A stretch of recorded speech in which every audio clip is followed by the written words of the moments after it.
Boa noite, pessoal. Como vocês estão? Estamos aqui para nossa quarta aula ao vivo, aula de zoologia. Bom, pessoal, devido ao feriado, a nossa aula a gente vai transmiti-la normalmente pelo estúdio, mas aí a gente vai deixar ela prontinha para vocês, beleza? Vou aqui passar os recados das aulas antes de passar para a professora.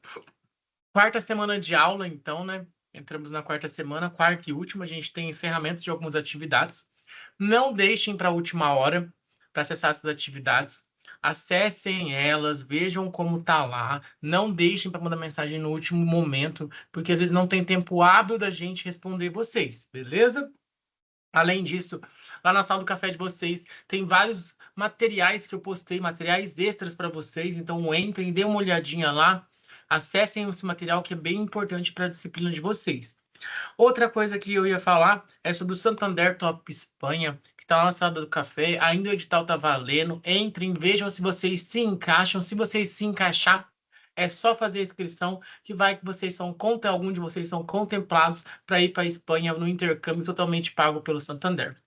Beleza, pessoal? Recadinhos dados. Agora eu vou passar a aula para a professora. Tenha uma boa aula e até na próxima semana. Para quem quiser continuar mandando mensagem para mim, é só mandar ali no Fale com o Mediador as dúvidas de vocês que a gente vai esclarecendo. Beleza? Beijão e até a próxima.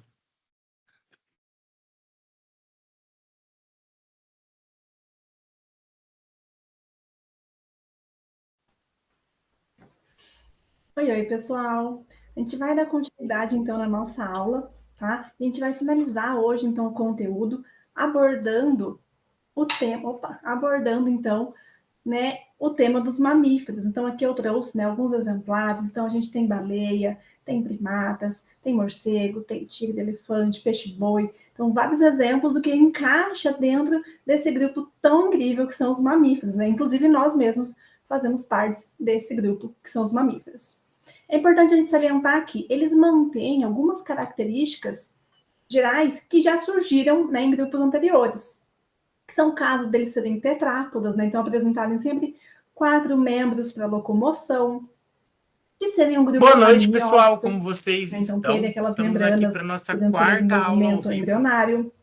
E aula são grupos de também endotérmicos. A gente viu que a endotermia zoologia. surgiu nas aves, Bom, né? Elas pessoal, devido apresentavam ao penas feriado, a nossa aula cobrindo a ali gente todo o corpo, vai que transmiti-la mantinha normalmente esse isolamento térmico, pelo que estúdio, permitia que mas eles aí a gente vai deixar ela regulassem o prontinha calor. para vocês, Aqui, então, os beleza? mamíferos Vou aqui continuam passar os seguindo esse recados mesmo das padrão. aulas antes de passar para a Só que professora. vão surgir Quarta características que semana são de aula, então, né? exclusivas Entramos na quarta apenas dos semana, quarta e mamíferos, tá? última, a Então, a gente gente tem chama de encerramento de algumas características atividades. diagnósticas dos Não deixem para a mamíferos. última hora Então, para a acessar primeira essas delas que eu trago atividades. aqui é uma que a gente Acessem consegue elas, facilmente vejam associar com os como tá mamíferos, lá. né? Que Não deixem são para mandar a mensagem no presença de último glândulas momento, mamárias, porque às vezes não né? tem Então, a tempo gente tem hábil da aqui gente responder um vocês, exemplo beleza?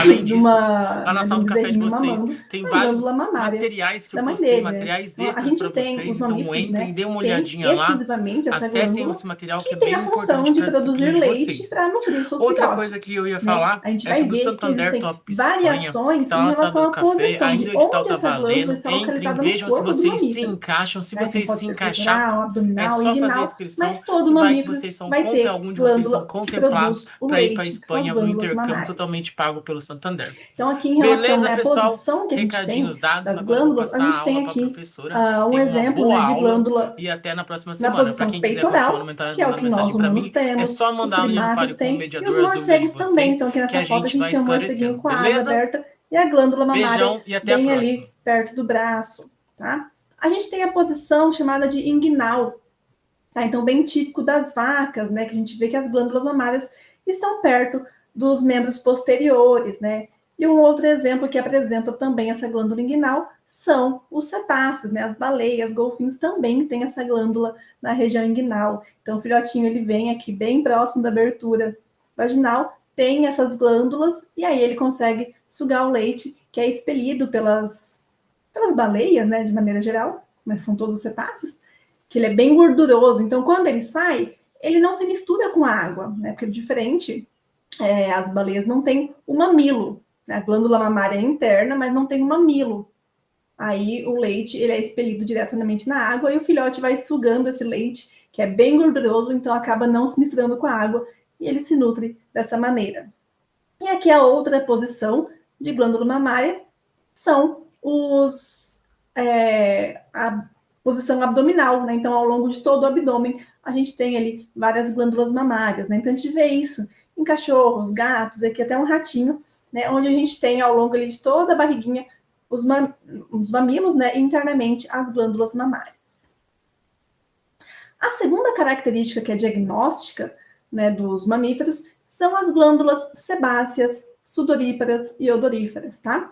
Então, as glândulas sebáceas, né, vão produzir o sebo, né, que está relacionado com a proteção do tegumento, né, a proteção cutânea. Ele auxilia a impermeabilizar os pelos, tá? A glândula sudorípara, então, vai liberar, né, calor. Então, a gente tem o suor, né, que acaba escorrendo para liberar e controlar o calor no corpo. E as glândulas odoríferas, né, que a gente vai ter aí alguns exemplos concentradas em determinadas regiões, pode atuar tanto para atrair parceiro, como para afastar algum possível perigo, né? Então, são exclusivas aí dos mamíferos. Aqui a gente tem uma imagem que simula, né, um pedaço do tegumento, né? Então, a gente tem aqui em cima a parte da pele, né, a epiderme, com os pelos saindo. E aí, olhando internamente, a gente consegue ver, então, um pouco dessas glândulas, tá? Então, a gente tem aqui, ó, aqui sai um folículo piloso, né, que seria um pelo, e associado a esse folículo piloso, a gente costuma ter as glândulas sebáceas, né, que vão estar associados ali com esse folículo piloso, justamente para impermeabilizar esse pelo. A gente também tem aqui embaixo uma glândula sudorípara, tá? Então, essa glândula vai estar distribuída aí por todo o corpo, podendo estar concentradas em regiões, como, por exemplo, na sola dos pés, entre os dígitos, né, onde alguns mamíferos vão conseguir liberar calor. E a gente tem também glândulas odoríferas, como eu comentei, né? A função e a localização vai ser variada de acordo com o grupo, né? Então, alguns utilizam essas glândulas de odores justamente para a sua defesa, então, para afugentar algum inimigo, ou até para atrair um indivíduo do sexo oposto, né? No caso, essa glândula odorífera pode liberar, então, o feromônio. Então, ela serve como comunicação entre membros, para demarcar território também, ela é utilizada. A nossa próxima característica diagnóstica é a presença do diafragma, tá? Então, aqui, exemplificando aqui, esse músculo que separa a nossa cavidade torácica, então aqui onde está o pulmão, o coração, né? Então, vai separar essa cavidade torácica, meu mouse aqui, da cavidade abdominal, né? Então, ele faz justamente essa separação. E ele vai, o músculo do diafragma, ele vai participar, então, da distensão, né, da ampliação da cavidade torácica, justamente na hora da respiração pulmonar. A próxima característica diagnóstica é a presença de pelos. Então, a gente olha aqui ao longo do nosso corpo, em várias regiões, a gente tem presença de pelos, né, que é um anexo também do tegumento, e que dele vai ter funções de isolamento térmico. Só que a gente vai ter alguns diferentes tipos de pelo, né? A gente vai ver que alguns se diferenciam e vão acabar exercendo outras funções, tá? Vamos dar uma olhadinha aqui. A gente tem os pelos, né, o pelo propriamente dito, como um isolante térmico e também atuando na camuflagem, né? Então, eles estão presentes em todos os mamíferos, exceto no adulto de baleia e de narval, né, os cetáceos. Mas nos demais eles estão presentes, né, em todos. E aqui a gente tem um exemplo, então, né, o urso polar em regiões, então, muito frias, o pelo atua, então, como isolante térmico. Aqui fica até difícil a gente enxergar, mas a gente tem aqui um felino, né, bem camuflado, então o pelo também auxilia muito esses mamíferos a se camuflarem no ambiente que eles estão, seja para conseguir chegar a alguma presa que ele quer conseguir se alimentar, ou até para passar despercebido, né, e não ser uma presa. Então, aqui a gente tem a coloração, né, desse felino bem camuflada com a coloração do ambiente onde ele se encontra.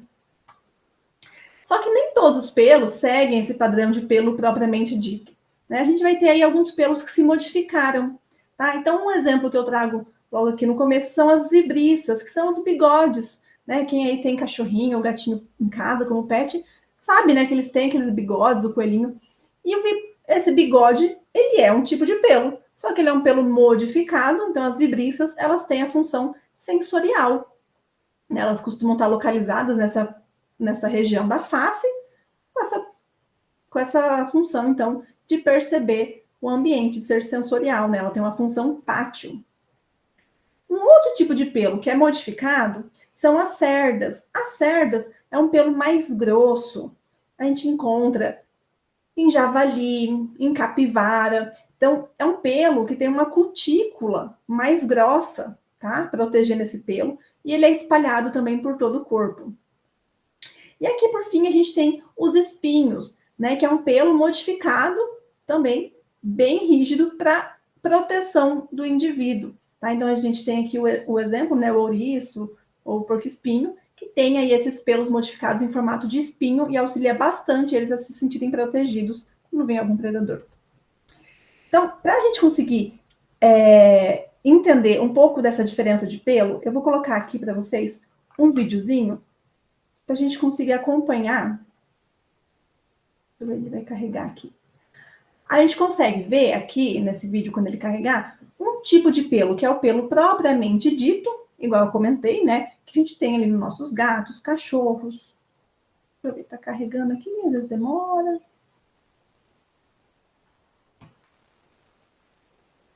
Agora vai. Então, aqui a gente tem, né, o pelo de uma jaguatirica, que a gente consegue ver ele um pelo macio, bem parecido com o que a gente tem, né, nos nossos pets. Isso é um pelo sem modificações, para isolante térmico. E aqui, nesse ouriço, vou até ficar quieta para vocês ouvirem um barulho.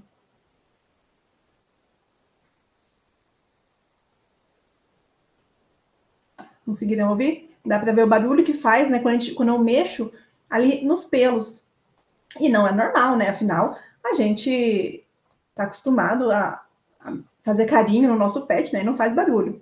Então, o pelo, quando ele é modificado assim, espinho, ele é bem mais rígido, bem mais endurecido, aí chega a fazer esse barulho. Então, esse formato de espinho auxilia esse ouriço a se proteger. E a outra característica diagnóstica que os mamíferos apresentam é a questão da dentição. Então, os dentes dos mamíferos, eles são o que a gente chama de dentes heterodontes, ou seja, os dentes não são todos iguais, os dentes são diferenciados. Né? Se vocês olharem, a gente tem ali os dentes incisivos, o canino, que é mais pontiagudo, e aí os molares, né? Os pré-molares e molares. Então, cada um, se a gente observar, um é diferente do outro. Então, a gente chama isso de dentição heterodonte. E a outra característica ainda da dentição é que os mamíferos têm 2 ciclos de dentes, né? Então, a gente troca de dente uma vez na vida. Então, são difiodontes, tem 2 ciclos, né? Então, a gente nasce, tem o dente de leite cai e nasce um dente que vai ficar, né, para o resto da nossa vida. Então, todos os mamíferos seguem esse padrão de 2 ciclos de vida. Tá? Então, aqui na imagem dá para ver a setinha, né, mostrando os dentes da frente, que são os incisivos, o canino e os molares. Aqui eu tenho um esqueminha que traz várias variações desses dentes que eu comentei ali anteriormente para cada grupo, de acordo com a dieta que esse animal segue. Tá? Então, aqui, por exemplo, a gente tem aqui em cima, né, um coiote. Podemos pegar qualquer carnívoro, tá? Pode ser um gato, um cachorro, um felino em geral. Então, a gente tem, né, os incisivos, costumam ser reduzidos, o canino bem alongado, né? Quem aí tem gato vê que o canino fica para fora, né? Parece um vampirinho às vezes. E aí, os dentes pré-molares e molares, eles vão ser adaptados, então, para cortar a carne. Afinal, esse grupo está no grupo dos carnívoros. Né? Aqui a gente tem os roedores, né? Cujos incisivos, que são os dentes da frente, são bem maiores que os outros dentes, tá? E eles são diferenciados. Aqui, nos roedores, o incisivo, né? Ele tem um esmalte, né? Que garante, um esmalte no dente, que garante aí uma proteção para que ele não se desgaste. Já que ele é roedor, então ele vai estar sempre roendo alguma coisa dura. Se esse esmalte não for muito potente, vai acabar desgastando o dente. Então, ele tem aí o esmalte, né, a dentina da superfície, de maneira que não permita gastar essa porção anterior do dente. E engraçado, né, que os incisivos dos roedores, eles vão crescer durante toda a vida, eles não param de crescer, diferente do nosso, né, que atinge o tamanho e se mantém. A gente tem aqui no caso dos pastadores, né, os herbívoros, como o cervo, uma vaquinha. A gente vai ter, então, primeiro essa característica de um crânio mais alongado, os incisivos estão aqui na frente, alguns não têm dentes na porção superior, só inferior. Tem esse espaço todo sem dente aqui, ó, que é típico, né, desses que são pastadores, como o cervo e a vaca. E a gente tem os pré-molares lá atrás. Aqui embaixo a gente tem um exemplo do golfinho, né? Os golfinhos, eles são piscívoros, né? Eles se alimentam de peixe ou alguns plânctons que estão na coluna d'água. Então eles não têm que ter muita diferenciação nos dentes. Acaba que eles têm numerosos dentes e todos com formato mais similar, que é para capturar os peixes. Aqui a gente tem um exemplo de um onívoro, né? Que seria um sagui, por exemplo. A dentição é bem versátil porque eles têm uma dieta muito variada. Aqui do lado a gente tem um tamanduá, né? Que é um insetívoro, só que ele é um insetívoro que se derivou, né? De um primitivo, né? O que aconteceu? Ele acabou perdendo os dentes, tá? Então na boca não tem nenhum dente e a língua quem vai realizar, né? Atuar como uma ferramenta para a alimentação dos tamanduás. E aqui alguns exemplos de frugívoros, né? Como por exemplo um morcego, então que tem um dente mais na parte, o incisivo, né, mais robusto para conseguir triturar frutos mais duros. Então, aqui, para a gente conseguir acompanhar esses exemplos que eu dei, eu vou trazer alguns videozinhos. Vamos ver se carrega mais rápido dessa vez. Então, aqui eu tenho um vídeo para a gente entender essa questão da dentição dos tamanduás, que, na verdade, os tamanduás não têm dentes, né? Eles são edentados. Vamos ver aqui. O tamanduá, então, ele não tem dente, né? Ele vai se alimentar do quê? De cupim ou formiga. Então, primeiro, ele tem essas garras bem longas, que é a sua defesa, e para ele conseguir tirar pedaços do cupinzeiro, do formigueiro, para ele acessar o seu alimento, que são as formigas, tá? Então, a gente consegue ver esse focinho dele bem alongado, e em detalhe, a gente está vendo que a boca dele é totalmente sem dente, né? Então, ele é banguelinho. Ele é um grupo edentado, porque o animal que ele vai se alimentar não precisa mastigar. Então, o que acontece? Ele tem uma língua muito longa que vai auxiliar ele a pegar aí os alimentos que ele quer se alimentar. Já vou pôr esse próximo vídeo aqui, que é do nosso próximo exemplo. Deixa eu ver se carrega aqui. Não, tem que fechar.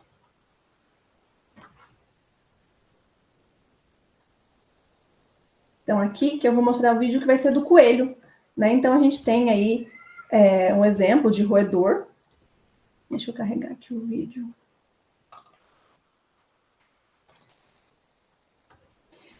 O coelho é um exemplo de roedor que, diferente dos ratos, tá?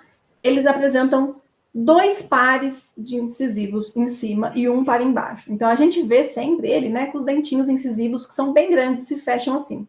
A gente está vendo um par e o outro par. Só que, na verdade, se a gente olhar por dentro, aqui internamente, embaixo desse primeiro par, tem mais um par de dente menorzinho. Tá? Então, os coelhos, né, têm 2 pares de dentes incisivos superiores e um par de dente incisivo inferior. E aqui, no caso dos bois e cavalos, né, a gente vai ver essa região do diastema. Deixa eu carregar aqui esse videozinho para vocês também.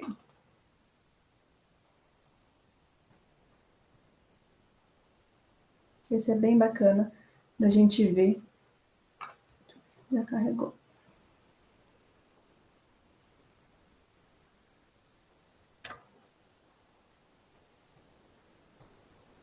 Então, aqui a gente tem, né, 2 ruminantes, né, que vão pastar. Então, aqui primeiro a gente está vendo a vaca, né, o boi.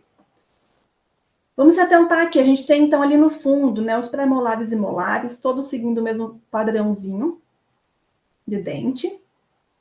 Esse espaço sem dente aí, que é o diastema, olha só, o tanto de espaço que fica sem dente, tá? Então, é típico desses animais que tem esse crânio mais alongado, tá? Então, eles têm os incisivos apenas na parte inferior da boca, enquanto a parte superior não tem dente aí, no caso dos bois, tá? Mas aí, os incisivos, então, cortam, né, parte do pasto e os pré-molares e molares vão mastigar e macerar essa porção. Aqui no caso dos cavalos, a gente tem esse mesmo padrão de pré-molar e molar. O espaço ali vazio sem dente, pelo crânio que é alongado, então não teria como preencher em dente. Então o diastema também existe. E no caso dos cavalos, a gente tem os dentes incisivos presentes na parte superior e também na parte inferior da boca. Bem legal, né? Deixa eu voltar aqui para o slide. Aqui eu trouxe um exemplo de um golfinho, tá? Para a gente ver também essa questão da dentição. Aqui, no caso, os dentes desse exemplar acabou caindo, mas dá para ver a aberturazinha onde esses dentes estariam inseridos. E assim a gente consegue ter uma noção desses dentes que são todos similares entre si. Não tem muita variação. Porque para pegar um peixe, não precisa de muita adaptação. Então, os dentes se mantêm todos, eles são mais pontiagudos, de forma similar. Então, aqui a gente consegue ver, né, nessa porção aí do crânio do golfinho, a abertura onde estariam inseridos os dentes. Então, todos, a abertura igual para todos eles, né? Bastante dente, mas todos similares.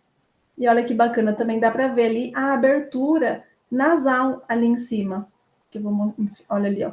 Essa abertura nasal, né? No caso ali duas, que a gente está vendo um cetáceozinho estilo do golfinho.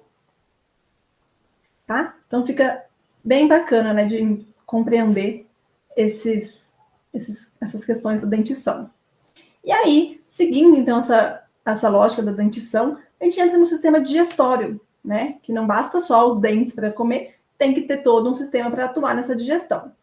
Então aqui eu já trouxe uma diferença entre herbívoro e carnívoro, tá?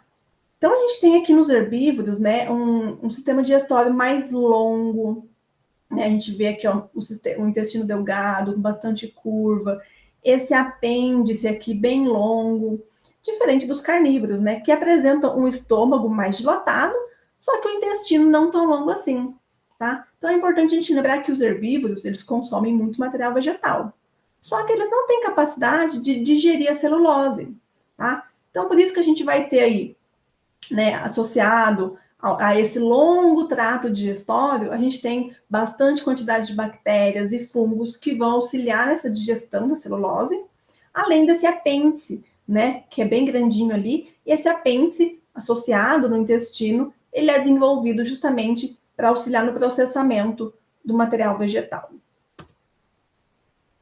Então, aqui quando a gente pensa, né, em alguns exemplos de herbívoros, a gente tem os ruminantes, né, que envolvem aqui, então, as vacas.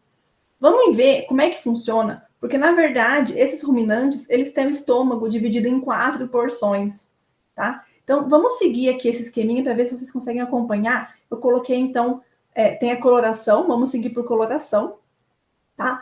Então, inicialmente, a vaquinha vai lá e pega um pouco de pasto, e vamos seguir, então, essa setinha vermelha aqui, tá bom?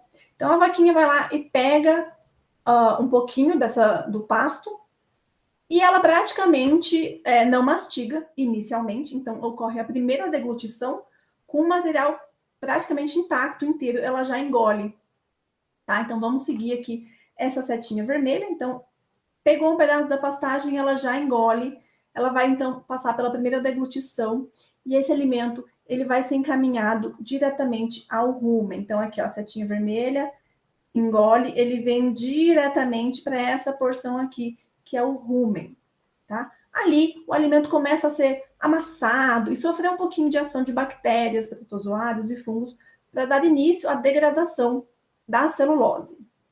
Depois desse processo aqui no rumen, o alimento vai passar agora para o retículo, tá? Então, seguindo a setinha vermelha, o alimento vem para essa porção aqui chamada de retículo. E ali no retículo continua a degradação da celulose que teve início no rumen. Agora, esse alimento ele é misturado com a saliva desses ruminantes. Tá? Então, ele é misturado com a saliva e aí ele vai voltar para a boca. Então, agora ocorre o processo de regurgitação. Então, seria essa setinha verde. Ela volta, o alimento volta para a boca. E é nesse momento que ele é regurgitado que aí sim entra aquela Quem já passou por pasto e vê que a vaquinha fica o tempo inteiro ali mastigando. Você pensa, mas ela não tá pegando mais grama. O que ela tanto mastiga? Porque, na verdade, o que ela pegou, ela engoliu de início. E aí passa pelo rumen, pelo retículo e volta para a boca. E aí sim ela vai mastigar um tempão, fica ali, ó, muito tempo mastigando isso que ela regurgitou. Tá? Então, depois de muito mastigar, aí o ruminante vai engolir novamente, ou seja, é o processo da segunda deglutição. E agora a gente vai seguir, então, essa setinha azul. Tá? Então, a segunda deglutição, quando esse alimento, né, agora muito mastigado, ele é engolido, esse alimento ele vai passar diretamente para o omaço. Então, segue essa setinha azul e vai chegar aqui nessa porção que é o omaço. Do omaço, o alimento segue para o abomaço, que corresponde agora, de fato, ao estômago dos seres humanos. Tá? Então, ali ocorre a presença de bastante glândula, que vai secretar enzimas. Tá? Então, no abomaço ocorre, de fato, a digestão das proteínas. Tá? Então, ali vai ser digerido, passa para o intestino, e aí o alimento vai seguir, o que não foi, né, aproveitado, ele vai seguir, vai ser liberado junto com as fezes. Bom? Pensando ainda, né, nesse grupo que a gente está vendo, a gente tem dois acessórios, né, que alguns apresentam, que são os chifres e cornos, muitas vezes tratados como sinônimo, mas na zoologia, chifre é uma coisa e corno é outra coisa, tá? Então, são estruturas associadas para a defesa, né, dos animais, em alguma disputa, tanto uma disputa sexual, como para exibição também é utilizado. Tá? Então, normalmente o macho com um chifre mais ramificado, aqui, né, no caso dos cervídeos, acaba conquistando a fêmea, tá? Ou numa briga, o chifre também serve, o chifre ou corno serve aí para sua defesa e para atacar o outro, tá? Então é importante a gente entender que são estruturas anatômicas diferentes, tá? Então os chifres, quem apresentam são os cervídeos. E no caso dos bois e vacas, a gente chama de corno verdadeiro, tá? Essa estrutura aqui seriam os cornos, a gente fala que são cornos verdadeiros. Então, na verdade, o boi não tem chifre, o boi tem cornos. Então, o chifre, na verdade, ele é uma estrutura, né, que é patinizada, então ele é bem rígido, bem duro, de origem dérmica. O chifre, ele pode ser ramificado, então ele não tem um único eixo, a gente vai vendo aí ramificações surgindo. E uma coisa legal deles é que eles são temporários. Então, os chifres, eles acabam caindo, normalmente após a estação reprodutiva. E ele ocorre principalmente em machos. Então, normalmente o macho com maior chifre conquista a fêmea, e isso, depois da estação reprodutiva, o chifre cai. Quando ele brota novamente, cada vez que ele brota novamente, ele surge cada vez mais ramificado, mais imponente. Tá? Enquanto aqui no caso, né, dos bois e vacas, que são os cornos verdadeiros, o corno ele é uma estrutura oca, então internamente ele é oco, tá? É uma epiderme queratinizada. Então são projetados do crânio, só que eles são permanentes, né? Eles não são trocados temporariamente. E eles vão crescendo continuamente ao longo da vida. Então eles são encontrados nos dois sexos, tá? Tanto o macho quanto a fêmea podem ter os cornos. Então aqui eu também tenho um videozinho para a gente acompanhar e conseguir enxergar essa diferença do chifre e do corno. Deixa eu carregar ele aqui.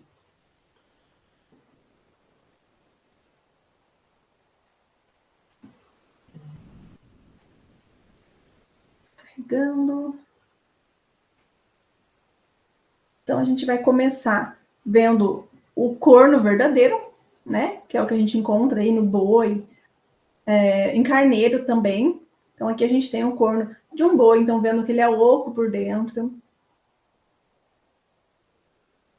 Alguns carneiros, né, têm essa estrutura, só que não é retilínea, ela é curva, mas olha só, é um único eixo, não é ramificado. Tá? Então ocorre essa torção, né, em alguns indivíduos, mas continua sendo um único eixo, tá? Então entra ainda em corno, né? Ele é oco, um único eixo. E aqui a gente tem um exemplo, então, do chifre dos cervídeos, né? Ramificado, então não é um único eixo. A gente consegue ver ali que ele se ramifica formando mais de um eixo. No caso, esse aqui pode ser trocado ao longo da vida do indivíduo. Bem legal também, né? Então, agora a gente vai entrar na classificação dos mamíferos, tá? Então, os mamíferos, claro que ali dentro ainda vai ter um monte de coisas que é exclusiva de só algum grupo. Então, a gente tem 3 grupos dentro deles, a gente vai ver esses 3. O primeiro grupo é o grupo chamado de monotremado. Nesse grupo aqui tem os indivíduos que raramente alguém conseguiria olhar e falar isso é mamífero, porque eles acabam fugindo, né, de características que os mamíferos apresentam. Primeiro, são mamíferos ovíparos. Então, aqui existem os animais mamíferos que botam ovos. Tá? Eles têm cloaca e eles botam ovos no ambiente. Eles não têm mamilos, mas olha só, eles têm glândula mamária, afinal, eles são mamíferos. Então, eles vão produzir um leite. Só que esse leite, ele não vai estar concentrado para ser sugado em um mamilo. Então, o leite ele vai ser secretado pelos folículos do pelo que está no ventre da fêmea, tá? Então, aqui como exemplo, a gente tem a ecdna e o ornitorrinco. E aí eu vou mostrar para vocês um videozinho do ornitorrinco para a gente se familiarizar com esses animais que são bem diferentes, mas são incríveis. Então, vou trazer aqui um vídeo do ornitorrinco para a gente conhecer um pouquinho deles.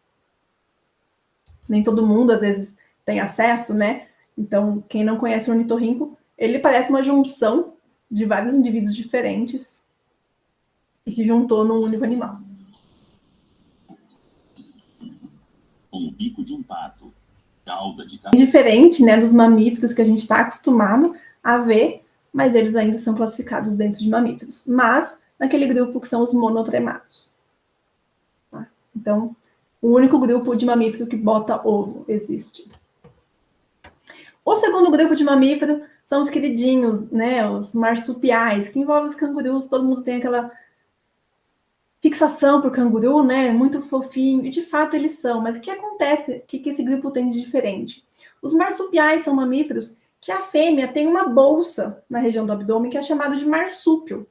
Tá? Então, essa bolsa abdominal, que é justamente onde a gente vê o canguruzinho, né, dentro aqui na bolsa da mãe, que é o marsúpio.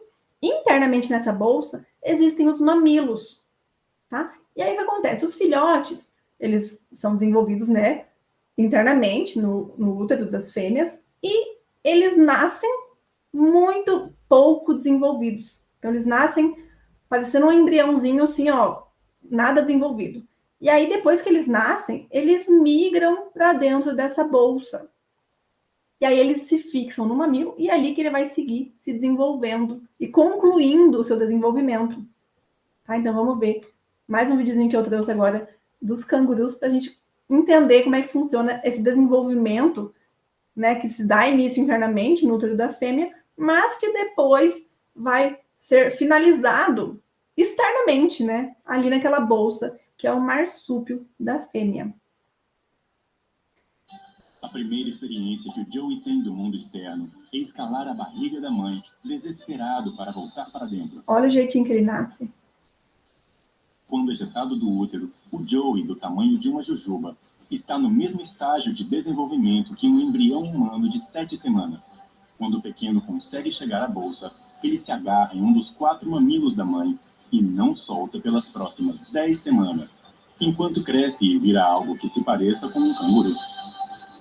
Isso é ele dentro da bolsa, dentro do marsúpio. Não.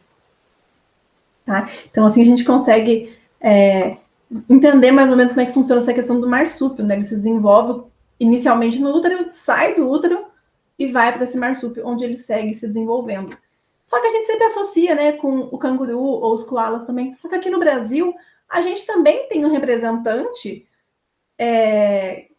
que é um marsupial. Tá? Então, quem aí já encontrou, normalmente, né, nessa época de primavera, de mais calorzinho, verão e primavera, a gente vê vários gambazinhos passando na rua, às vezes com as costas cheio de filhotinho. E o gambá, ele também é um marsupial, tá? Então, esse gambazinho que a gente tem aqui, olha só, nesse vídeo aqui, eu consigo mostrar para vocês que tem esse marsúpio, né? Então, ali, ó, dá para ver a abertura da bolsa. E dentro do marsúpio tinha um embriãozinho seguindo o seu desenvolvimento.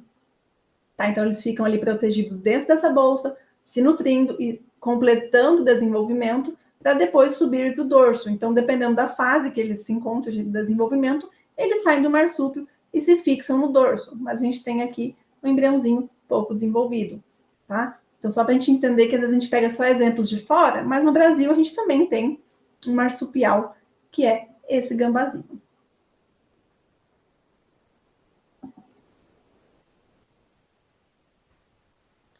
E aí, o terceiro grupo, que são os placentários, né? Então, são os mamíferos vivíparos que têm a placenta. Então, que vai ser aquela estrutura que garante a nutrição do embrião durante todo o seu desenvolvimento internamente, né, no corpo da fêmea.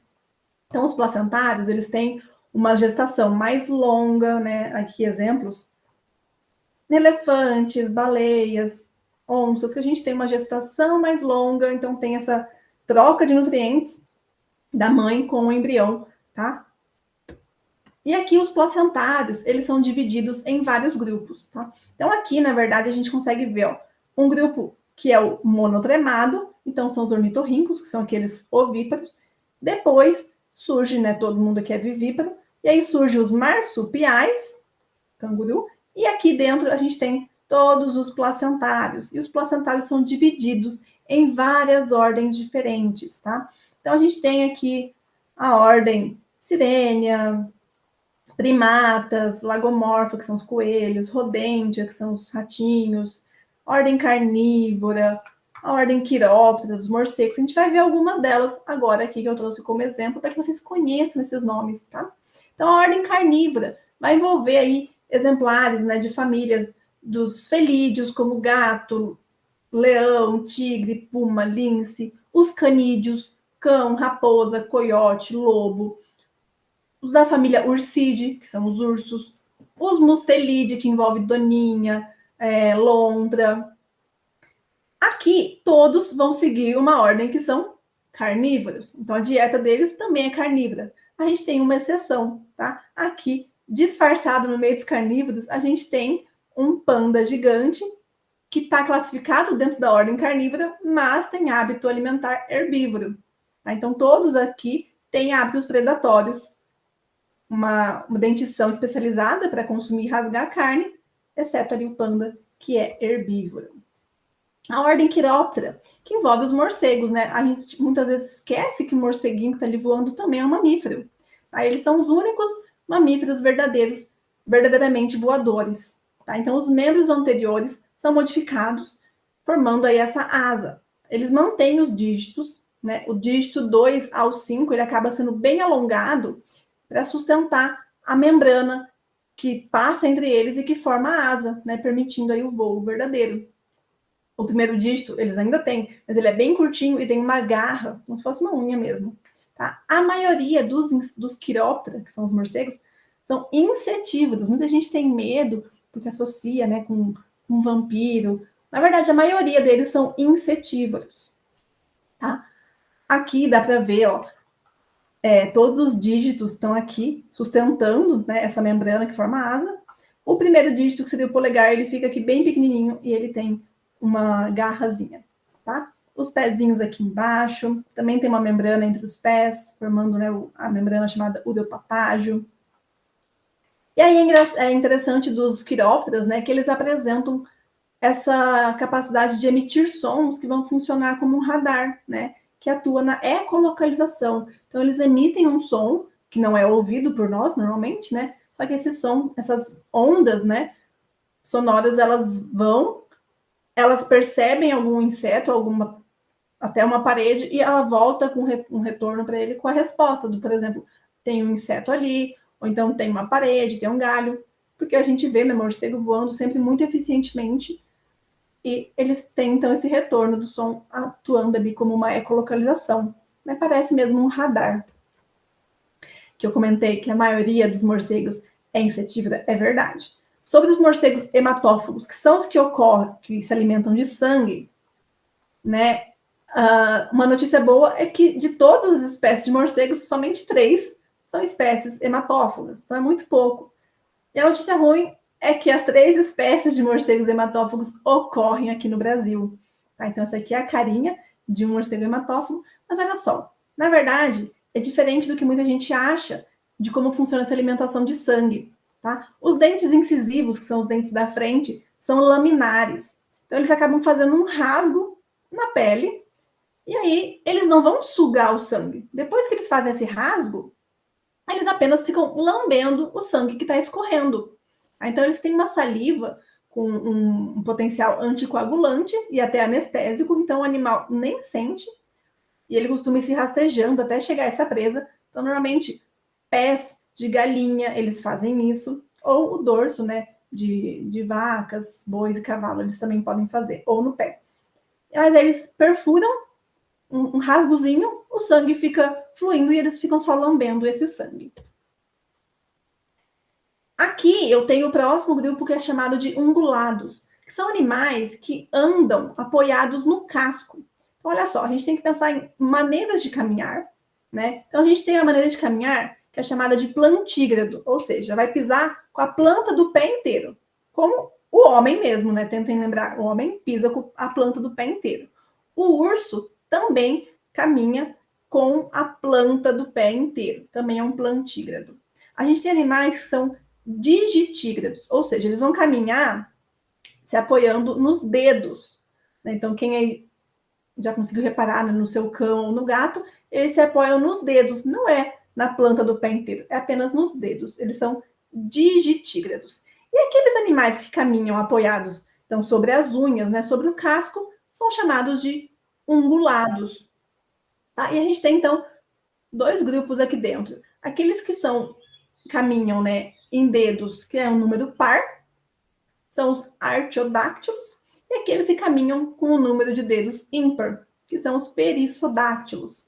Tá? Então, aqui dá para ver a divisão, né, de quem tem o número par de dedos, como o camelo, a vaca, a girafa, os cervídeos, o javali, o porco, e os que são perissodáctilo, que tem um número ímpar, né, podendo ser 1 ou 3 dedos.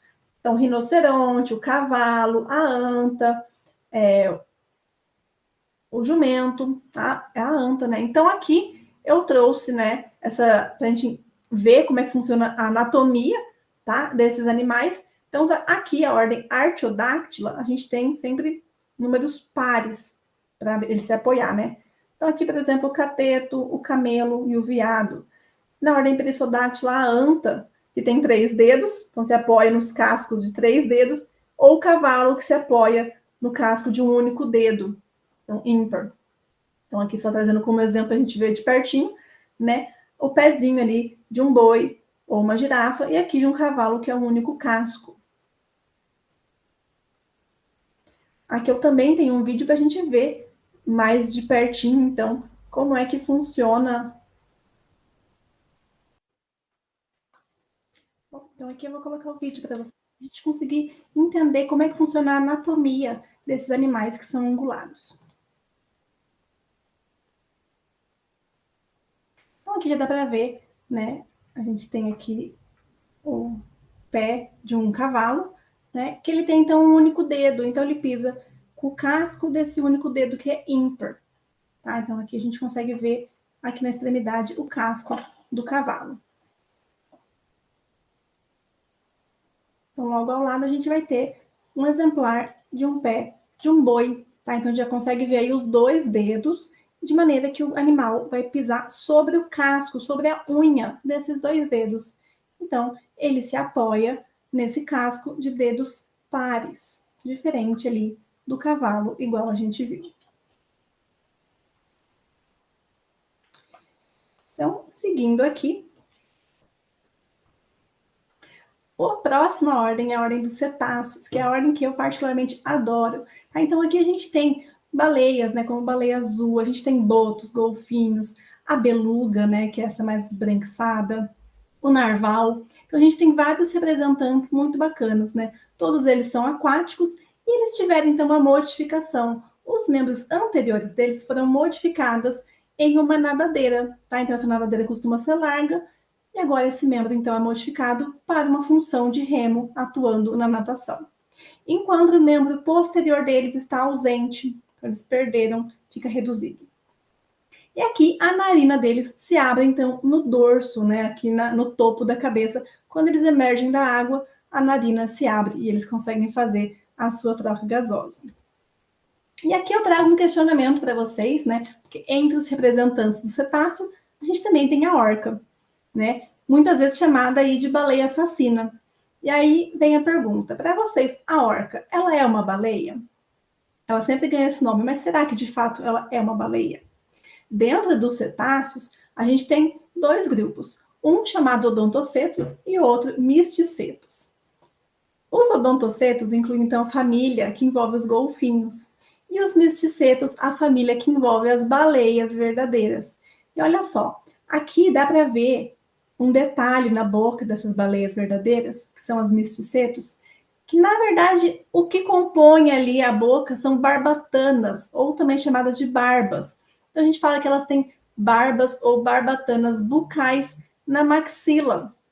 Então, é um conjunto, são lâminas, né, de vários pelos fundidos. Então, esse conjunto de pelos fundidos forma uma lâmina, e são várias lâminas, uma ao lado da outra, que vão atuar como um filtro. Então, na hora que essa baleia verdadeira acaba se alimentando, que ela faz o quê? Pegando uma grande quantidade de água e filtrando, os animais, né, menores, o qual ela vai se alimentar, ficam retidos aí nessas barbas ou barbatanas maxilares. Então, acaba atuando como o filtro para ela se alimentar. Tá? Então, as baleias verdadeiras não têm dentes, elas têm essas barbatanas bucais. Além disso, a abertura nasal dela, no dorso, quando ela emerge da água, é uma abertura dupla. Enquanto os odontocetos, que inclui a família dos golfinhos, aqui assim a gente vê, né, nessa imagem, dá para ver os dentes verdadeiros que os odontocetos apresentam. Então, aqui eles também vão ter no dorso uma única abertura nasal para a respiração. Então a gente tem aí duas diferenças desses grupos odontocetos e misticetos. E baseado nisso, a gente... eu consigo mostrar para vocês esse videozinho aqui da barbatana. Olha só. Então aqui eu tenho uma única barbatana bucal de uma baleia verdadeira, tá? Então dá para ver que ela é bem fininha, né? E que ela é um aglomerado de vários pelos fundidos. Olha ali na extremidade, dá para ver esses pelos soltos, né? Mas eles são, então, fundidos. E na boca vão ter várias barbatanas dessa, como a gente consegue ver nesse vídeo. As 4 barbatanas aí unidas uma ao lado da outra. Isso aqui vai atuar, então, como aquele filtro na hora da alimentação dessas baleias verdadeiras. E baseado nessas informações, a gente consegue responder o meu questionamento. E a orca não é uma baleia. A orca não é uma baleia verdadeira porque ela apresenta dentes verdadeiros. E os que apresentam dentes estão classificados como odontocetos. Estão lá na família dos golfinhos. Ela acaba levando essa fama de baleia porque ela atinge, né, dimensões, pode atingir até 9 metros de comprimento. Então a gente tem orcas muito grandes, o que muitas vezes acaba fazendo com que distingam ela, né, dos demais golfinhos, mas na verdade ela está agrupada ali junto dos odontocetos. Porque baleia verdadeira vão ter cerdas bucais ao invés de dente. Nessa foto aqui a gente vê os dentes da orca, né, bem visíveis. Então, quando alguém comentar com vocês sobre a orca ser uma baleia, vocês corrigem. E quando comentarem sobre ser baleia assassina, corrijam também, porque ela não é nem baleia e nem assassina, né? Bom, a gente finaliza por aqui a nossa disciplina. Eu desejo muito sucesso a todos vocês. Né, fico à disposição aí para o que quiserem, achar necessário. Eu fico à disposição para a gente tirar uma dúvida. Tá? Bons estudos a todos vocês. E a gente se vê por aí. Tchau, tchau, pessoal.